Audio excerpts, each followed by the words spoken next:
Alright, here's a video where comments are disabled, so I couldn't put in the times when he does the involuntary tongue motions. But I'll just go ahead and this is a great close-up view of the supercomputer mind control and the involuntary tongue motions. Hi, this is Brian too. It's the 29th of June, Friday. I'll go ahead and point out when it happens, although it's fairly obvious. 2017. I'm here at the mall. I want to talk about a couple of things that have happened with regard to the technology. Again, right there was trauma-based really mind control, one. CIA and DIA trauma-based mind control cannot exist without directed energy torture. Let me replay it so that you got a good... And DIA trauma-based mind control cannot exist without directed energy torture, sleep deprivation torture.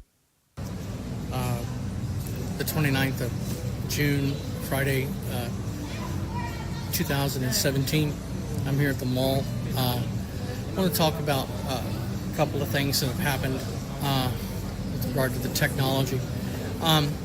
Again, trauma-based mind control, CIA and DIA trauma-based mind control cannot exist without directed energy torture, sleep deprivation torture, which is achieved by directed energy, a constant stream of energy, and organized stalking.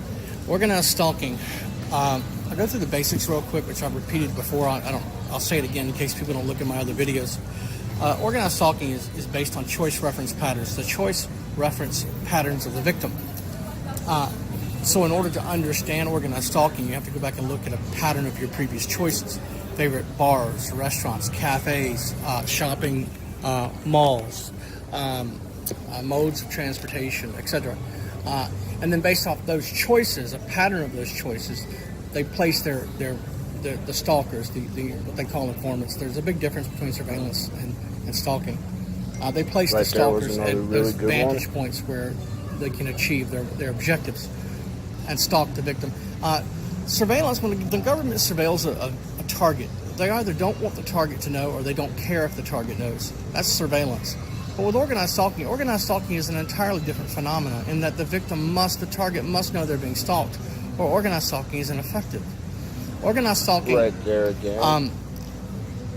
Was developed about 25 years ago here in the States. They militarized the shadow government, which is two things: the Department of Defense and the intelligence agencies began militarizing the local police departments, not just with equipment and communications, but also with an underground army in every city, in every town, in every neighborhood in America, which they call informants. They're not informants, okay?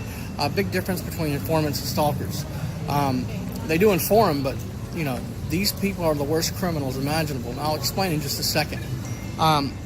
So they militarize the local police departments, and so organized stalking is basically for one reason, to neutralize. Key word is neutralize activists, dissidents, and whistleblowers, and all 318 million Americans can fall into one of those three categories: activists, dissidents, and whistleblowers. Right there's a good activist one. Is basically self-explanatory. A dissident is basically someone they don't like. You become a nuisance, or etc. They label you as a dissident, blacklist you, etc. And then, of course, a whistleblower is different from an activist or a dissident in that an activist possesses facts and bases their activities and their objectives off the facts which they possess, whereas a whistleblower doesn't just possess facts; they possess hard data to back up those facts. For me, for example, I possess possessed. I gave it to the attorney. So, anyways.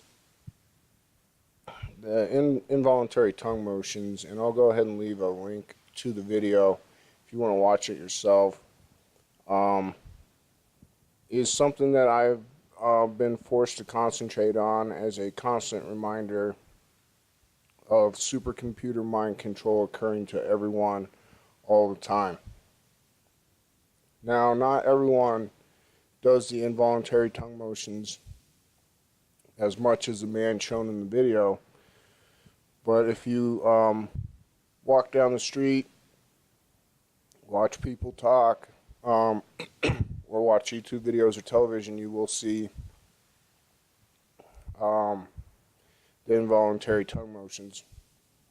A couple movies that have actors, and I think they do it on purpose, is The Dark Knight. The Joker in The Dark Knight does it constantly. As well as the actor who takes the potion in Harry Potter. Oh, I don't remember which one it was, but it's Harry Potter and the Goblet of Fire. He also does the tongue motions as well. But if you just pay attention to the people that you talk to, you'll come across many people that do it.